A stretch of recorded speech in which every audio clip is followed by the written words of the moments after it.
Peristiwa Rengas Dengklok 16 Agustus 1945. Akhirnya pada tanggal 15 Agustus 1945 Jepang menyerah tanpa syarat kepada sekutu. Peristiwa penyerahan tanggal 14 Agustus 1945 itu dirahasiakan oleh Jepang. Hal itu dimaksudkan agar orang-orang di daerah penduduk termasuk Indonesia tidak mengetahui peristiwa tersebut. Sekalipun dirahasiakannya, ternyata para pejuang kita, terutama para pemuda, dengan cepat mengetahuinya. Mereka yang mengetahui berita tersebut adalah para pemuda yang berjuang dan bergerak di bawah tanah. Salah satu tokohnya adalah Sultan Syahrir. Mereka sering mendengarkan berita-berita dari siaran radio luar negeri. Oleh karena itu, dengan cepat mereka mengetahui berita penyerahan Jepang tersebut. Sultan Syahrir sedang mendengarkan siaran radio BBC London. In 1945, final defeat came to the Japanese. 3 days after the war's end, a committee of national leaders proclaimed the independence of the Republic of Indonesia, with Sukarno as president. Thus, on their own initiative, seizing the freedom promised 3 years earlier by the Dutch. With the Japanese defeated and no allied forces at hand to take over in their place, nationalist feeling swept the people of Indonesia. Pada tanggal 15 Agustus 1945 pukul 9 malam, para pemuda mengadakan rapat di Jakarta. Yang hadir dalam rapat itu antara lain Khairul Soleh, Sultan Syahrir, Sukarni, Singgih, Suhut, dan lain sebagainya. Assalamualaikum. Waalaikumsalam. Saudara-saudaraku, saya mendapatkan kabar gembira dari berita radio luar negeri bahwa Jepang telah menyerah dari sekutu. Yang itu merupakan kabar gembira bagi kita semua. Tapi yang saya tidak mengerti maksud Tuhan, kekuasaan itu apa? Maksud saya, Jepang telah tidak berkuasa lagi di daerah Indonesia. Oh ya, saya mengerti Tuhan. Terima kasih atas penjelasannya. Lalu sekarang apa yang harus kita lakukan untuk mengisi kekuasaan ini? Maka dari itu kita harus menolak segala bentuk hadiah dari kemerdekaan Jepang. Maka dari itu kita akan menyusun kemerdekaan sendiri.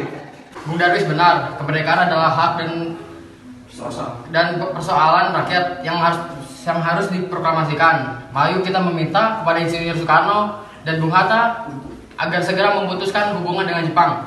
Bagaimana kalau kita mengajukan kepada Insinyur Soekarno dan Bung Hatta untuk segera memproklamasikan kemerdekaan Indonesia? Saya setuju usul Anda, Tuan, karena saat inilah waktu yang tepat untuk memproklamasikan kemerdekaan.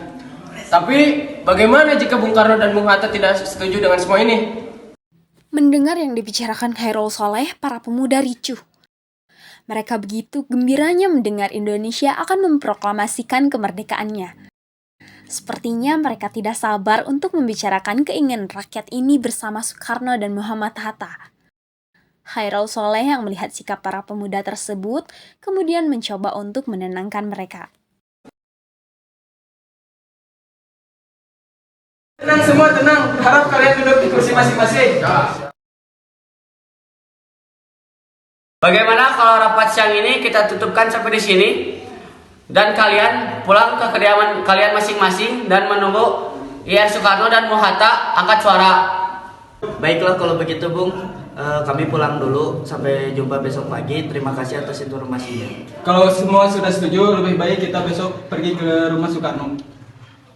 Kalau begitu, saya pulang dulu ya. Assalamualaikum. Assalamualaikum. Rapat pun akhirnya selesai. Para pemuda kembali pulang dan kembali ke rumah masing-masing. Keesokan harinya, pada tanggal 15 Agustus 1945, para pemuda mendatangi rumah Soekarno dengan maksud memberitahukan Soekarno tentang keinginan para pemuda itu. Siapa Bu yang datang? Itu para pemuda datang, katanya mereka ingin bertemu dengan Kang. Akhirnya Soekarno datang bersama Fatmawati. Kemudian para pemuda berjabat tangan dengan Soekarno lalu menceritakan maksud kedatangan mereka.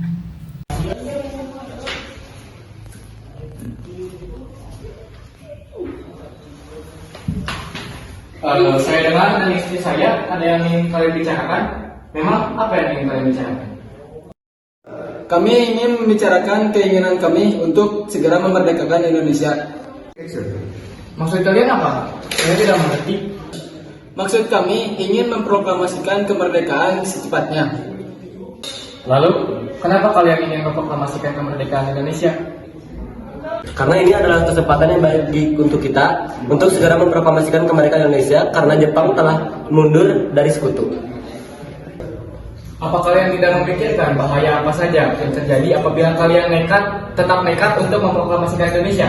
Mengingat kekuatan militer Jepang mampu menggagalkan rencana kita untuk memproklamasikan kemerdekaan Indonesia.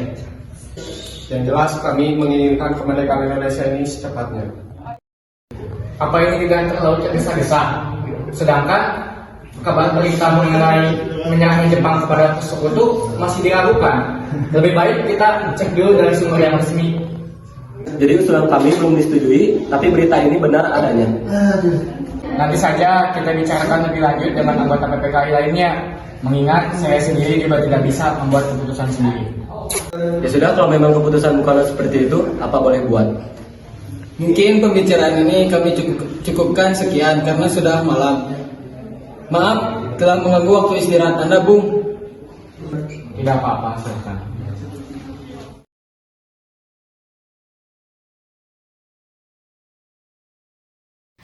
Akhirnya mereka berangkat ke rumah Soekarno. Tak lama kemudian, mereka sampai di rumah Soekarno.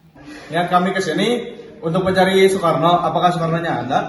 Oh, mencari Kamas. Kamas ada di dalam. Kebetulan sekali tokoh tua juga ada di sini. Apa? Tokoh-tokoh tua juga ada di sini? Ya ada. Silakan masuk ke dalam. Silakan duduk. Saya panggilkan dulu Kamas. Tidak lama kemudian, Soekarno datang bersama anggota lainnya. Maaf, Bung, lagi kami mengganggu waktu Anda. Tak apa-apa. Memang apa yang ingin kalian bicarakan? Begini, Bung sendiri telah tahu apa yang kami inginkan. Ya, saya tahu. Kalian begitu menginginkan kemerdekaan Indonesia. Sama, saya juga menginginkan. Saya tidak bisa seenaknya menyetujui usul Anda tanpa mengadakan rapat dahulu dengan anggota PPKI. Ya, saya tahu. PPKI memang dibentuk oleh Jepang. Tapi itu merupakan satu-satunya jembatan bagi kita untuk memproklamasikan kemerdekaan Indonesia. Jadi maksudnya kita memutuskan segala ikatan dengan Jepang. Begitu bukan? Ya. Ya, tepat sekali Tuan. Tetapi saya tetap tidak menyetujuinya. Lebih baik kita bicarakan ini dengan anggota PPKI lainnya agar saat memproklamasikan kemerdekaan Indonesia kita tidak mengalami banyak masalah. Saya rasa itu tidak. Jika kalian tidak setuju dengan saya tidak akan memproklamasikan. Semakin hancur perundingan, para pemuda dan Soekarno bersih tegang, keadaan semakin panas. Tiba-tiba, Mohatta datang. Assalamualaikum. Waalaikumsalam.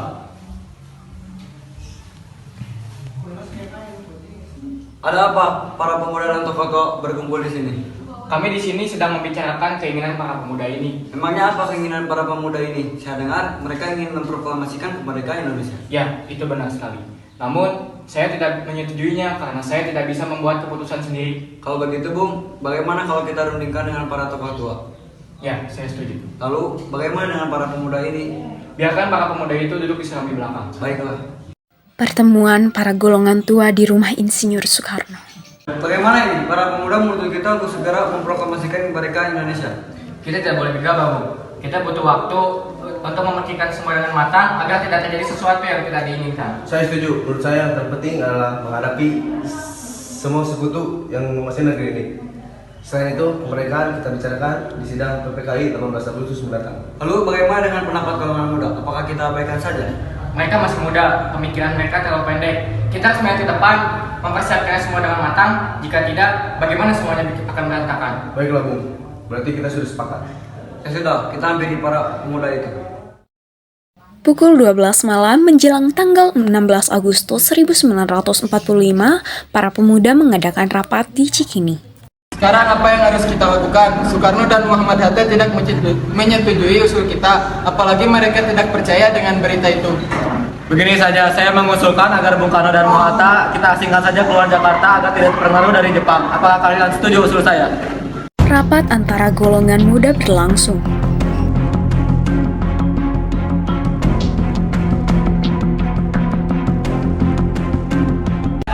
Bagaimana dengan para pendapat golongan tua, Bung? Mereka masih kekeh untuk tidak terburu-buru dalam memproklamasikan kemerdekaan ini. Lantas, kapan waktu yang tepat? Justru inilah kesempatan emas kita. Mereka bersikukuh untuk tetap mengadakan rapat terlebih dahulu dengan anggota pada PKI. Dan Bung Hatta mengatakan pada saya, jika saya tidak setuju dengan apa yang mereka katakan dan mengira saya telah mampu menopang kekuatan sendiri, mengapa datang pada Soekarno dan kita dia untuk memproklamasikan kemerdekaan ini? Apa kita harus memproklamasikan kemerdekaan Indonesia tanpa mereka? Tidak bisa. Orang yang paling tepat adalah Bung Karno dan Bung Hatta. Saya setuju dengan apa yang Bung katakan. Dengan usulan kita yang bertolak belakang dengan usulan mereka, apakah kita harus melakukan pertemuan secara tertutup? Semacam penculikan gitu? Ya, tepat sekali. Setuju. Tapi yang saya bingungkan, kita akan membawa kedua tokoh proklamator itu kemana ya? Kemana saja, yang penting Bung Karno dan Bung Hatta aman. Kita serahkan saja tugas ini kepada Singgi dan Natif Veneraningrat karena mereka berdua adalah anggota PETA. Ide yang bagus. Saya setuju. Mungkin kita bisa serahkan kepada anggota PETA. Bagaimana Latif? Apakah Anda keberatan atau tidak? Baiklah, akan saya pikirkan. Bagaimana kalau mereka berdua kita bawa ke Rengas Dengklok dekat dengan Karawang? Soalnya di situ adalah pemusatan tentara PETA, akan terjamin mereka berdua keamanannya. Benar, saya setuju. Bagus, kami setuju dengan rencana tersebut. Pukul 4 pagi, Bung Karno dan Bung Hatta diculik oleh golongan pemuda. Assalamualaikum. Waalaikumsalam. Ada apa malam-malam hari? Maaf Bu, bukannya saya mengganggu waktu istirahat Ibu, tapi ada hal yang perlu dibicarakan dengan Bung Karno. Tidak apa-apa, silakan.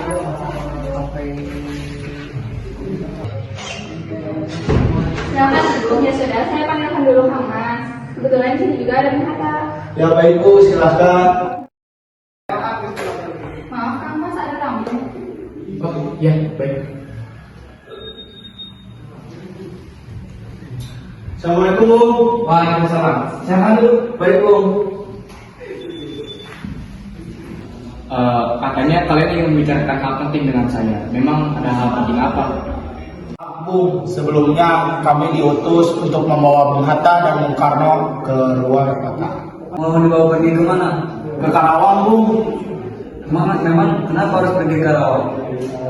untuk menghindar dari pengaruh Jepang. Apa-apaan ini? Kami tidak mau. Ini bukan waktunya untuk berdebat Tuan. Cepat ikut kami. Apa itu semua penting? Sangat penting Tuan. Cepat ikut kami. Baiklah, kami akan ikut. Tapi sebelumnya saya akan mempamitan dulu dengan Pak Mawati. Baiklah, silahkan. Bu, Kang Mas pamit dulu. Kang Mas akan pergi dengan pemuda itu Kemana? ke Karawang. Baiklah, saya ikut. Saya merasa tidak enak akhir-akhir ini, Kang Mas. Baiklah, cepat.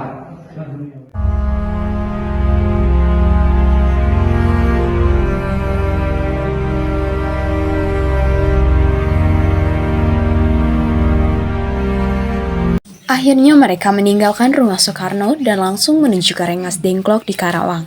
Di sana, para pemuda sudah berkumpul menunggu kedatangan Soekarno dan Muhammad Hatta. Setelah lama di perjalanan, akhirnya mereka sampai di sebuah rumah. Di sana, Soekarno dan Muhammad Hatta terus didesak oleh pemuda. Namun, ternyata sungguh besar wibawa mereka berdua hingga para pemuda menjadi naik pitam. Tunggu apa lagi Bung? Ini saatnya yang tepat untuk memproklamasikan kemerdekaan ini. Ya, sebaiknya Bu setuju dengan usulan kami. Jawaban itu membuat Singgih geram. Tapi saya tidak bisa memproklamasikan kemerdekaan Indonesia seperti yang mau kita tahu. Fatmawati yang melihat kejadian ini, kemudian ia menghampiri dan merangkul Soekarno dan bertanya kepada para pemuda. Apa-apaan kalian ini? Tidak Bu, kami hanya ingin memproklamasikan kemerdekaan Indonesia secepatnya. Ya, saya tahu itu. Tapi tidak seperti ini jalannya. Jika Bung Karno tidak mau memproklamasikan kemerdekaan Indonesia, dia mempunyai cara tersendiri.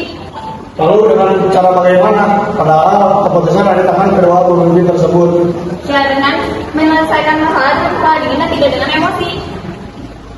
Akhirnya Fatmawati pun berhasil meyakinkan para pemuda agar kembali berunding dengan Soekarno dan Muhammad Hatta. Hilangnya Soekarno dan Muhammad Hatta secara misterius pagi itu menimbulkan kepanikan di kalangan para pemimpin di Jakarta. Peristiwa ini baru diketahui oleh Mr. Ahmad Subarjo pukul 8 pagi. Apakah kamu tahu keberadaan Soekarno dan Hatta? Maaf, saya tidak tahu, Bung. Katakanlah kepadaku di mana mereka sekarang. Dan saya akan menjamin keselamatan mereka untuk kembali ke Jakarta. Dan saya akan menjamin kemerdekaan untuk kalian esok hari. Apakah Anda berjanji untuk mengucapkan alat? Ya, saya bersumpah. Kemudian mereka berangkat ke Rengas Dengklok, tepatnya sampai di Rengas Dengklok dan bertemu dengan Soekarno dan Muhammad Hatta. Setelah sampai, mereka langsung berangkat lagi menuju Hotel Dan Handels, tepatnya di Jakarta. Akhirnya, mereka sampai di Hotel Dan Handels, kemudian Sayuti Mulik menghampiri pelayan hotel. Ada yang bisa saya bantu, Pak? Maaf, Nona, apakah ada kamar hotel yang kosong? Maaf, Tuan, untuk hari ini kamar hotelnya penuh semua. Jika begitu, terima kasih, Nona. Jika Tuan mau, besok ada kamar yang kosong. Tidak usah, mungkin saya akan menginap di rumah teman saya. Baiklah, jika Tuan mau. Baik, saya pergi dulu. Baiklah, silakan.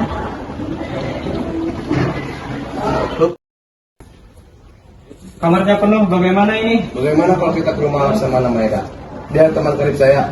Betul, dia juga perwira tinggi Angkatan Darat, pasti keamanan terjamin. Saya setuju, karena apa yang dikatakan oleh Sayuti Mulik, kamarnya bakal terjamin. Baiklah, kalau begitu kita berangkat ke rumah Laksamana Maeda. Baiklah. Mereka berangkat ke rumah Laksamana Maeda. Tidak lama kemudian, mereka sampai di rumah Laksamana Maeda. Permisi. Selamat malam, Tuan. Bisakah kami bertemu dengan Laksamana Maeda? Baiklah, silakan Tuan masuk ke dalam. Terima kasih. Selamat malam, Tuan. Nah, Bung, ada apa? Kenapa Tuan-Tuan ini mendatangi kediaman saya? Apakah ada masalah? Sebelumnya, saya meminta maaf untuk kawan kami membawa pikiran Tuan. Begini, kami di sini untuk menanyakan soal perjalanan. Ini hanya seperti lupa, apa itu benar? Dari mana Tuan mendengar berita tersebut? Kami mendengar berita tersebut dari seorang pemuda yang katanya dia mendengar berita tersebut dari siaran radio luar. Memang benar berita itu, tapi kami masih merahasiakannya karena kami tidak ingin menimbulkan keributan. Ya, sekarang Tuan kami bingung karena para pemuda terus mendesak kami agar memproklamasikan mereka yang bisa secepatnya. Wah, itu merupakan gagasan yang sangat bagus. Mengingat ini adalah waktu yang tepat untuk memerdekakan Indonesia. Berarti Tuan menyetujuinya? Ya, saya menyetujuinya.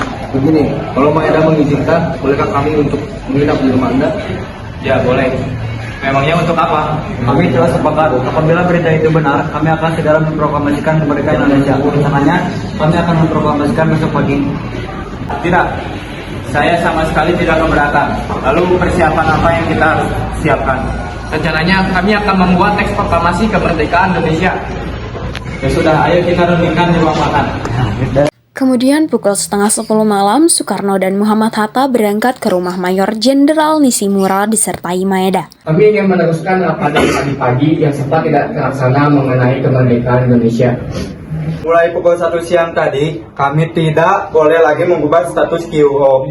Pemerintah Jepang sudah mengakui kemerdekaan Indonesia. Saya dapat itu melalui perantara dari Jenderal Terauchi. Kemudian rencananya kita akan mengadakan rapat pada pukul 12 malam di rumah Laksamana Maeda.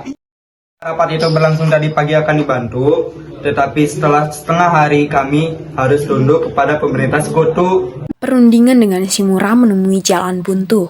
Akhirnya Soekarno dan Muhammad Hatta kembali ke rumah Maeda. Perumusan teks proklamasi dilakukan di ruang makan Maeda. Soekarni, Sayuti Mulik menyaksikan Soekarno, Muhammad Hatta, dan Mr. Ahmad Subarjo membahas perumusan naskah proklamasi. Setelah menyusun, ketiga tokoh itu menuju serambi depan untuk menemui para hadirin yang ada. Saat itu, waktu sudah menunjukkan pukul 4 pagi. Lalu, ia membacakan hasil rumusan teks proklamasi yang saat itu masih berupa konsep. Rasanya terlalu banyak orang jika kita mengerjakan teks ini secara bersama-sama. Bagaimana Anda, Bung Hatta, dan Bung Ahmad, serta saya mengerjakan teks ini bersama-sama? Benar, memang sebaiknya kita harus menuju ruang makan. Tapi bagaimana dengan para pemuda ini? Mereka menunggu kita di sini. Biarkan saya mencatat. Baiklah, kalau itu mau Bung. Bagaimana dengan kalimat pertama? Bagaimana untuk pembukaannya kita menggunakan kata proklamasi? Sepertinya itu cocok untuk naskah kita. Tentu bagus. Tunggu sebentar. biarkan saya berpikir terlebih dahulu.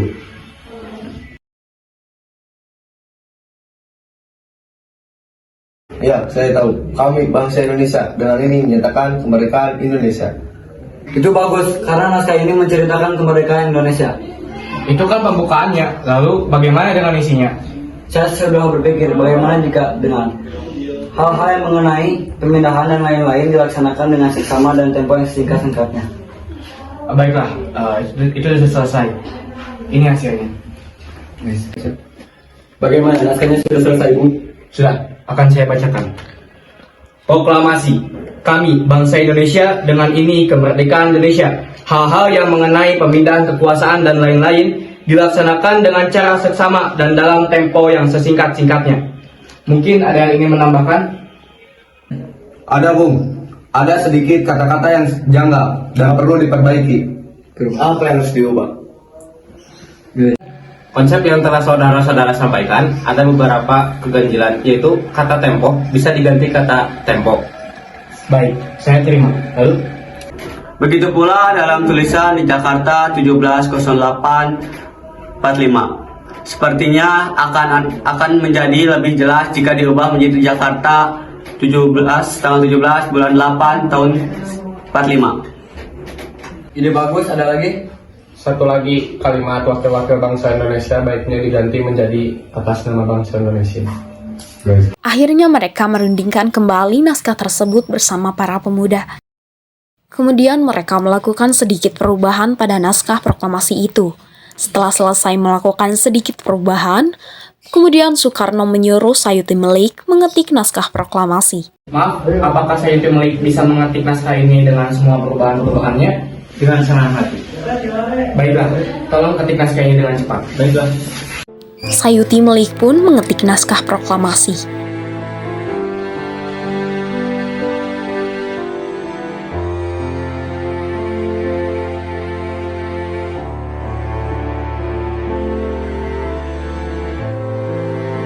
Kemudian, setelah selesai, naskah itu diberikan pada Insinyur Soekarno. Ini Bung, naskahnya sudah selesai, tinggal ditandatangani. Terima kasih. Bagaimana kalau untuk yang menandatanganinya adalah semua orang yang hadir di sini? Saya tidak setuju. Seharusnya Anda dan Bung Hatta yang menandatangani naskah tersebut atas nama bangsa Indonesia. Saya tidak setuju. Menurut saya, kami dari golongan pemuda lah yang mewakili rakyat sehingga berhak menandatangani naskah ini. Sedangkan PPKI hanya mewakil pihak Jepang. Saya tidak setuju. So, saya lebih setuju Bung Hatta dan Bung Karno yang menandatanganinya. Setuju. Itu lebih baik. Sekarang naskahnya sudah selesai. Sekarang yang harus kita pikirkan di mana naskah itu akan dibacakan. Kami sudah menyiapkan tempat untuk membacakan proklamasi untuk membacakan naskah. Di mana? Di lapangan Ikada. Saya menolak. Kenapa Anda menolak? Karena kalau kita bacakan ini di lapangan Ikada, pasti kita akan bentrok dengan Jepang. Bagaimana jika Tuan Sultan Syahir pergi ke sana untuk mengecek aman atau tidaknya? Saya setuju dengan usulan Anda. Baiklah. Sultan Syahrir tiba di lapangan Ikada. Bagaimana? Amankah? Untuk saat ini bisa kita katakan aman. Para masyarakat Indonesia belum datang kemari. Sultan Syahrir kembali ke rumah Insinyur Soekarno. Bung, buat sekali. Ada apa? Karena tentara Jepang sudah siaga di lapangan Ikada. Saya takut terjadinya pertumpahan darah jika kita tetap nekat memproklamasikan kemerdekaan di sana. Baiklah, beritahu semuanya bahwa lokasi pembacaan teks proklamasi berpindah dari lapangan Ikada ke depan rumah saya. Baik. Bagaimana kalau kita membacakan teks proklamasi di depan rumah saya? Setuju. Supaya Jepang tidak mengacaukan proklamasi kemerdekaan. Baik, setuju. Ya sudah, naskah sudah selesai disusun. Bagaimana kalau kalian kembali ke rumah masing-masing dan besok pagi kita berkumpul di depan rumah Soekarno membacakan teks proklamasi. Ya, kami semua sudah lelah. Lebih baik kita pulang ke rumah masing-masing. Sebelumnya saya ucapkan terima kasih atas izin Tuan. Ya, tidak apa-apa, Bu. Sudah Tuan, kami pamit dulu. Ya. Akhirnya pada dini hari, tanggal 17, semua pulang ke rumah masing-masing. Tetapi para pemuda tidak pulang ke rumahnya. Mereka menghimpun rekan-rekannya untuk menyebarluaskan berita itu ke segenap masyarakat Jakarta. Dengan cepat, mereka mempersiapkan pomlet-pomlet dan mobil pengeras suara untuk memberitahukan kepada penduduk tentang kabar gembira ini. Pagi harinya, pemuda-pemuda dan penduduk sekitar berkumpul di Jakarta, yaitu di rumah Insinyur Soekarno. Bung, para pemuda telah berkumpul kembali. Mereka sudah tidak mendengarkan Anda lagi untuk membacakan naskah proklamasi. Tunggu sebentar, Bung Hatta belum datang. Kita akan menunggu Bung Hatta terlebih dahulu. Sudah, tapi jangan terlalu lama. Kami sudah tidak sabar untuk menunggu.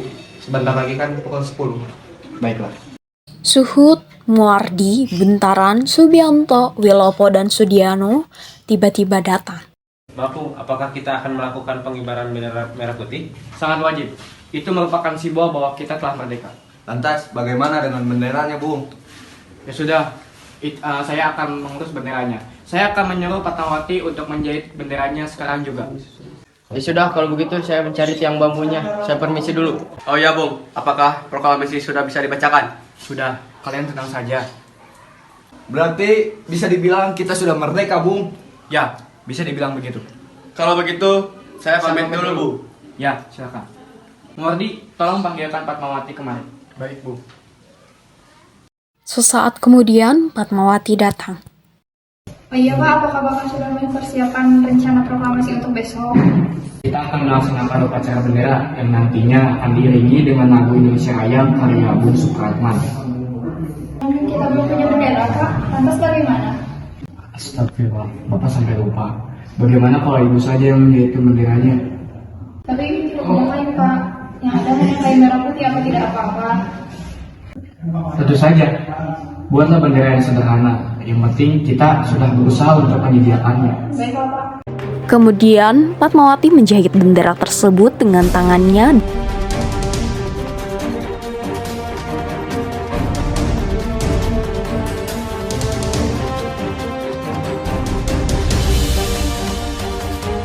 Akhirnya segala persiapan proklamasi kemerdekaan Indonesia selesai.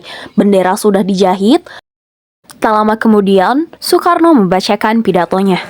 Assalamualaikum warahmatullahi wabarakatuh. Waalaikumsalam warahmatullahi wabarakatuh. Pada kesempatan pagi ini kita berkumpul untuk menjadi saksi dari peristiwa penting yang selama ini kita tunggu, yaitu peristiwa yang selalu menjadi impian dan harapan sebagai bangsa yang terjajah. Dari bertahun-tahun yang lalu sampai beratus-ratus tahun yang lalu, kita memperjuangkan kemerdekaan kita agar bebas dari penjajah. Hari ini kita mengibarkan kemerdekaan kita dengan harapan agar menjadi tombak, agar kehidupan kita bisa berubah menjadi lebih baik dan lebih layak dari sebelumnya. Terima kasih kepada para pejuang dan tokoh dan teguh memperjuangkan kemerdekaan bangsa kita dengan segenap jiwa dan raganya, mulai dari bangsa Portugis, Inggris, Jepang, dan Belanda. Kini, semua harapan kita itu bukanlah sebuah angan-angan belaka, melainkan sebuah yang hasilnya dapat kita saksikan saat ini. Proklamasi kemerdekaan bangsa Indonesia dengan ini ditandai pembacaan naskah proklamasi. Proklamasi. Kami, bangsa Indonesia, dengan ini menyatakan kemerdekaan Indonesia. Hal-hal yang mengenai pemindahan kekuasaan dan lain-lain diselenggarakan dengan cara saksama dan dalam tempo yang sesingkat-singkatnya.